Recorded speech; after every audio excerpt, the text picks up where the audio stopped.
Mais bizarrement, hier, on a constaté, après le direct, quand on était dans le direct, je vous ai dit, faites attention, il y aura beaucoup de mensonges, il y aura beaucoup de manipulations et que le niveau va monter. Mais, chers parents, le niveau est monté plus que ce que moi-même je ne croyais. Je suis resté au travail, au moment où je suis en plein dossier.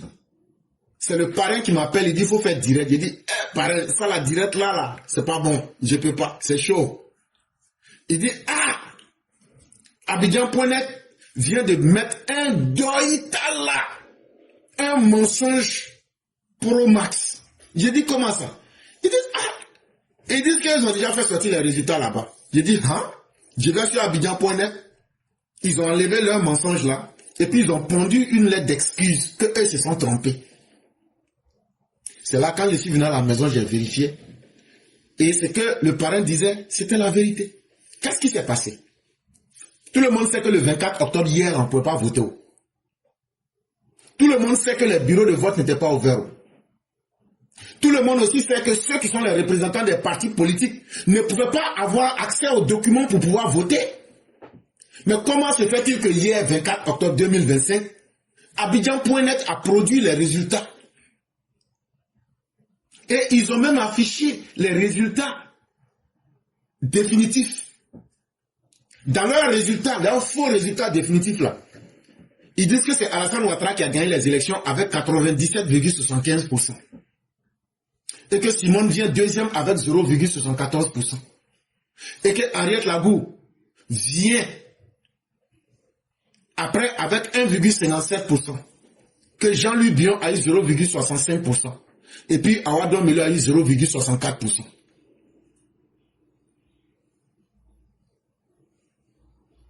Alors qu'on était hier, il n'était même pas encore muni pour dire qu'on est rentré dans aujourd'hui.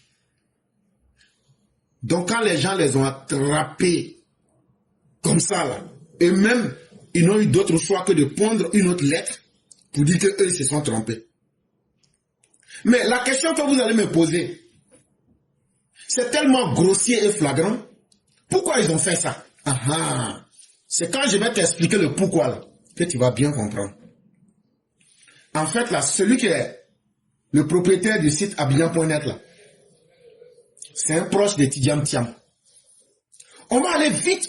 On va même pas tourner autour. C'est un proche de Tidjam Thiam. C'est une stratégie pour saboter les élections avec Tidjam Thiam, pour discréditer les élections avec la complicité de Tidjam Thiam. Mais souvenez-vous, Tidjam Thiam dit qu'eux, ils ont recours aux méthodes lugubres. Chaque fois qu'eux sont en difficulté, eux ils utilisent les méthodes lugubres. Ce sont ces méthodes lugubres qui lui ont permis d'enregistrer le ministre Adjoumani à travers un de ses repéros. Ce sont ces mêmes méthodes lugubres qui lui ont permis à Tidjam Thiam de donner la communication qui s'est faite entre lui et le ministre Sankambile, de donner ça à un de ses repéros pour que lui n'a qu'à mettre ça sur WhatsApp. Et puis c'est venu sur Internet. Ce sont ces mêmes méthodes-là qui ont fait qu'ils l'ont chassé du Crédit Suisse. Et Tidjam Thiam est revenu avec ces mêmes méthodes-là. Il allait corrompre ces gens d'Abidjan.net qu'il connaît déjà parce qu'ils se connaissent. Et ils ont produit ces faux résultats en avance pour que les gens puissent dire que tout était préparé d'avance. Et comme ça maintenant, l'objectif, ils savent très bien que c'était du faux. Ils savent très bien que quand les gens vont savoir, tout le monde sait, ils vont enlever. Mais le vrai objectif, c'est l'impact que ça va laisser. Ça va faire douter les gens. Et donc, dans le plan, Abidjan.net n'a pas décidé d'être neutre. Ils ont décidé de se mettre en complicité médiatique. Mais il faut bien se demander, est-ce que c'est une erreur? Non, ce n'est pas une erreur. C'est une complicité médiatique avec Tidjam Thiam. C'est une manière d'infiltrer l'opinion, influencer le climat du scrutin, et puis maintenant saboter la confiance de ceux qui ont confiance en ce processus électoral. Abidjan.net s'est donc présenté comme une machine de désinformation. Abidjan.net vient de perdre toute sa crédibilité. Je peux vous assurer d'une chose. S'il est difficile de bâtir sa réputation, on peut détruire cette même réputation en une seule journée.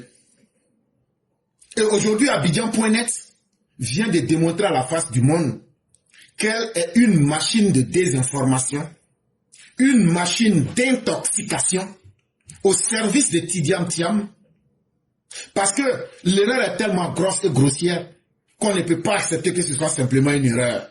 Parce qu'une telle erreur, pour que des gens puissent venir dire quelqu'un a gagné à 95,75%, tel a gagné à 0,74%, tel a gagné à 1,57%, ils se sont assis, ils ont réfléchi, ils ont mis tout en place, et donc tout était planifié avant de venir donner un tel résultat.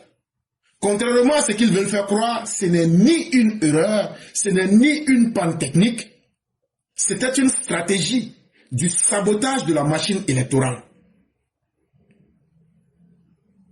Et ils n'ont pas hésité, comme à leurs habitudes, à laisser leur plateforme être utilisée pour arriver à cette honteuse habitude qu'Abidjan.net vient de mettre dans son palmarès. Pourquoi c'est une opération bien organisée? Parce qu'il faut qu'on prenne le temps de bien expliquer aux uns aux autres. D'abord, la première chose qui prouve que c'est une opération bien organisée, regardez le moment où ils font produire cette information fausse. À la veille, quelques heures avant les élections. C'est-à-dire à un moment très stratégique, dans un contexte électoral très sensible. Ils choisissent le dernier moment pour mettre dans la tête des gens que les élections là, malgré que les opposants n'ont pas participé là, Alassane Ouattara a truqué les élections là en plus. Que malgré qu'eux n'ont pas participé là, que Alassane Ouattara, il a eu peur des opposants et il a truqué encore les résultats. Et quand c'est comme ça, qu'est-ce que ça va faire?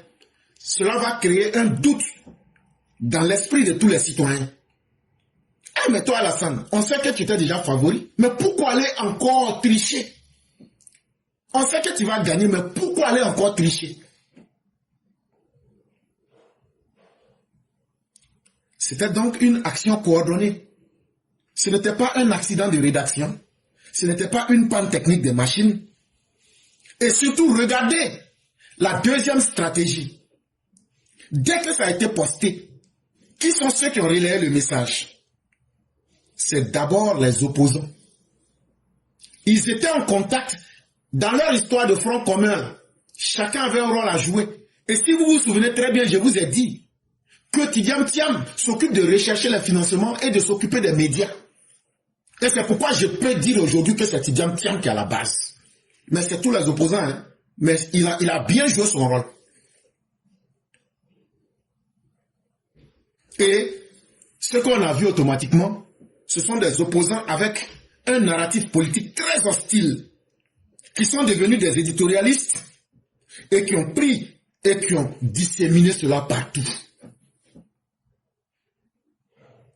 Mais quel était l'objectif recherché? Comme je l'ai dit, démobiliser les électeurs. Et quand c'est comme ça, les gens seront tellement découragés que ça va faire chuter le taux de participation.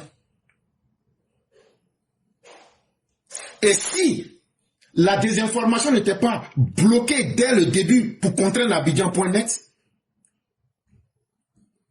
c'est sur ça que Tidiane Thiam et l'opposition comptaient pour décourager et dire aux gens, comme les élections sont truquées et qu'il y a un faible taux de participation, donc cette élection n'a aucune légitimité. Et donc, puisque cette élection n'a aucune légitimité et que Alassane Ouattara a triché même en avance, donc c'est totalement normal qu'on puisse faire les contestations qui vont aboutir au chaos électoral. Et donc Abidjan.net est devenu un centre stratégique de la préparation d'une crise électorale et d'un chaos programmé en Côte d'Ivoire. En tout cas, leur complicité est claire. Sauf si on me dit qu'à Abidjan.net, les gens ne savent pas lire là-bas. Abidjan.net, au lieu d'être un média d'information, au lieu d'être un média neutre, a complètement fait preuve d'irresponsabilité avec un contenu politique, avec une stratégie, une tactique qui ne porte que la signature de Tidjam Thiam. Chaque fois qu'il est en difficulté, il est prêt à atteindre ses objectifs par tous les moyens. Et je vous ai déjà donné plusieurs exemples. Sinon, avant Tidjam Thiam, on ne voyait pas ces méthodes dans notre politique. Et c'est pourquoi il faut que nous exigeons des réponses. Et c'est pourquoi cette affaire doit aller au plus haut niveau. Et ça doit interpeller vous et nous les citoyens, que la désinformation, elle peut quitter là où vous ne l'espériez pas. La désinformation peut venir même de certaines plateformes qui avaient bâti une certaine réputation. Mais une fois que les gens mettent leurs intérêts particuliers en avant, ou bien essaient de partiser avec le diable, ils peuvent détruire leur crédibilité. Quand ils ont fini de faire ça, Abidjan.net, la chaîne d'information terroriste, se met maintenant à demander pardon. C'est là les gens ont dit non, il n'y a pas pardon dedans. On va aller poser plainte contre vous. En même temps, plainte là est tombée. Bouh! Le cabinet d'avocats Binta Bakayoko, conseil de la commission électorale indépendante. Ça veut dire, Binta Bakayoko là, elle a un cabinet d'avocats. Elle là, c'est elle que la CEI a choisi pour défendre ses cas. Porte à la connaissance de l'opinion nationale et internationale qu'une plainte a été déposée contre le média en ligne Abidjan.net pour publication de fausses nouvelles et atteinte à l'ordre public. La CEI a déposé une plainte contre Abidjan.net parce que Abidjan.net, leur nouveau travail là, c'est chercher à devenir des terroristes pour que les gens n'ont qu'à être tués en Côte d'Ivoire. Ils sont devenus une chaîne de mensonges publics pour lancer des fausses informations.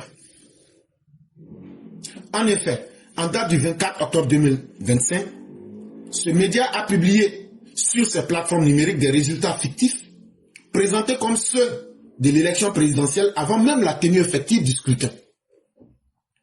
La CEI dit que le vendredi 24 octobre 2025, avant même que les élections n'aient eu lieu aujourd'hui 25 là, que Abidjan.net avait déjà publié des résultats faux, des résultats imaginaires, pour dire que ce sont les résultats des élections de 2025 là. Alors que les élections même les gens n'ont pas encore voté. Cette diffusion mensongère, dépourvue de tout fondement factuel, constitue une violation manifeste des lois et règlements régissant la presse et la communication publique en période électorale. Alors que la CEI a fait exprès, elle avait produit un document pour dire que personne n'a le droit de donner une information avant la CEI pour ne pas créer du désordre ou même pour lancer des fausses informations.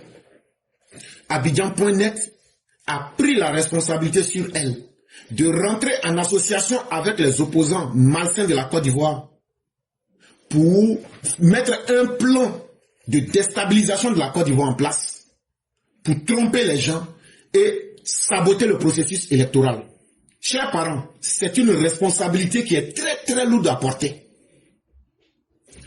Par ce comportement irresponsable, le média concerné porte atteinte à la crédibilité du processus électoral, sème la confusion dans l'opinion publique et menace la paix. À partir donc de ce moment, Abidjan.net vient de se présenter comme une chaîne mille collines, une chaîne de génocidaires, une chaîne de djihadistes, une chaîne de terroristes, une chaîne de production de mensonges. Et leur objectif, c'est devenu maintenant de saboter le travail de l'État en place pour créer la confusion dans la tête des gens, pour que les gens, les Ivoiriens, ne pas se tuer entre eux. Ces agissements constituent une atteinte manifeste à la sérénité du débat démocratique et sont susceptibles de troubler l'ordre public en créant la confusion au sein de la population. Donc de tels comportements, si eux-mêmes on les appelle pour leur demander ce que vous faites là-haut, il y a quel bénéfice dedans? Ils vont vous dire, nous on ne sait pas, il n'y a aucun bénéfice dedans. Mais pourquoi vous avez fait ça? On a fait ça pour troubler l'ordre, pour que les gens n'ont qu'à être perdus, et puis ça va créer la confusion. Comme ça, là, les gens vont se tuer entre eux.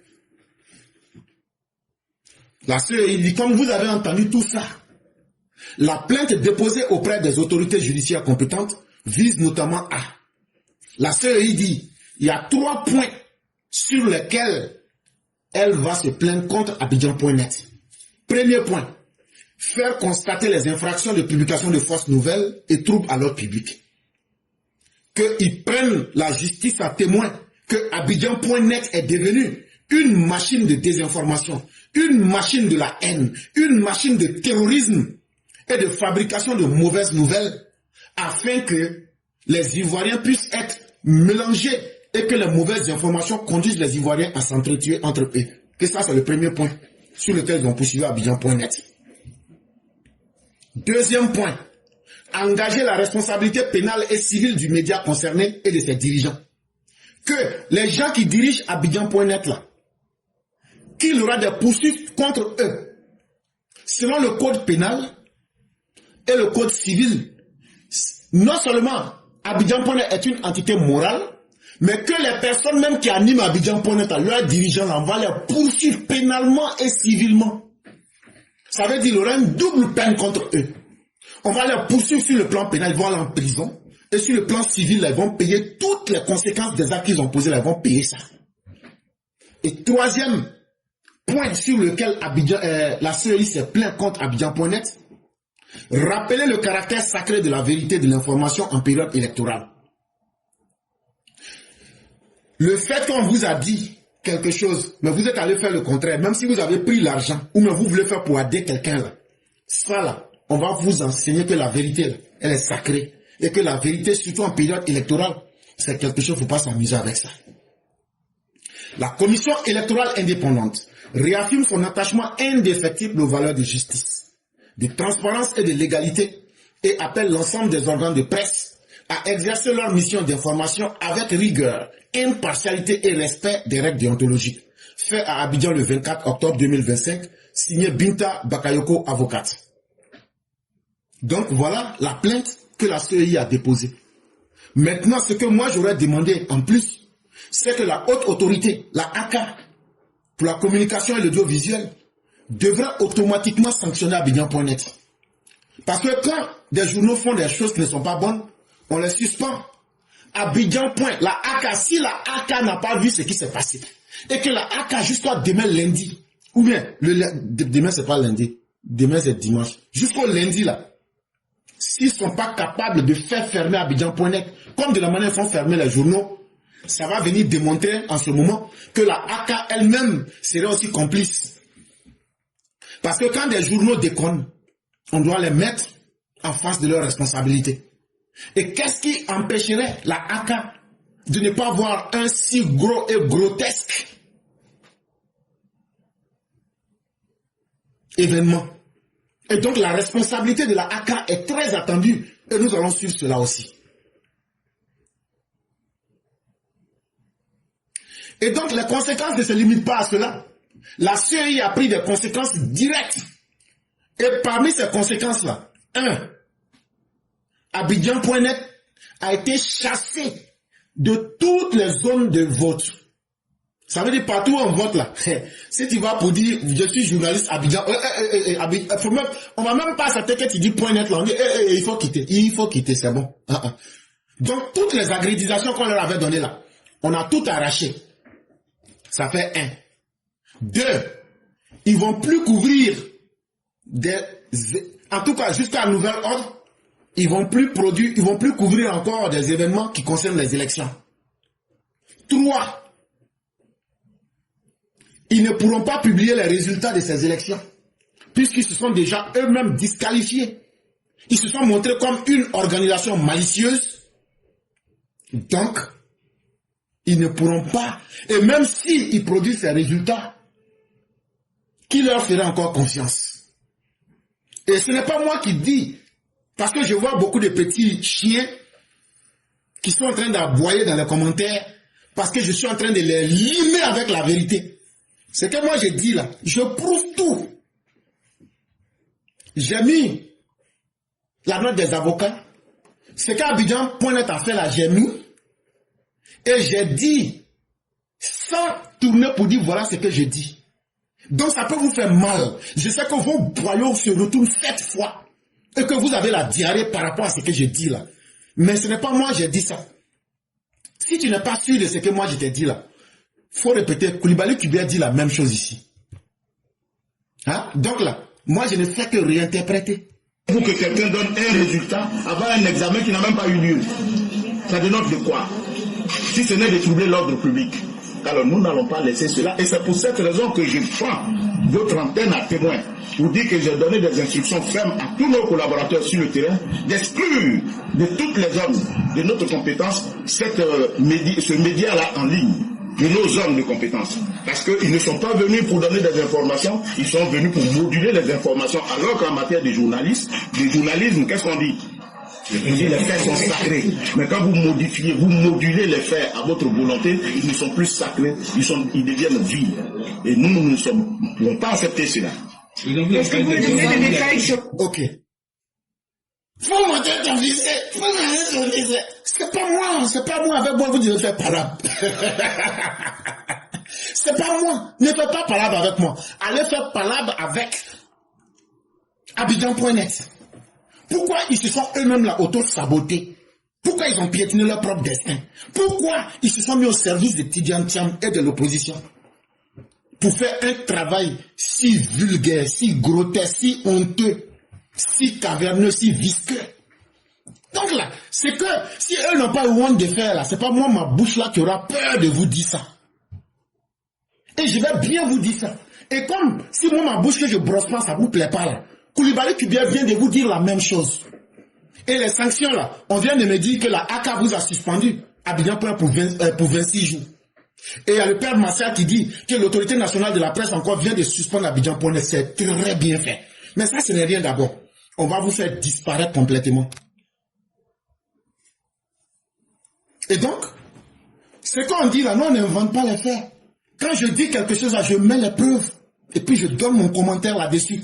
Maintenant, mon commentaire là, si tu n'aimes pas là, il faut aller, tu retransformes les faits. Et donc, Abidjan.net s'est mis dans quelque chose qu'il va regretter à jamais.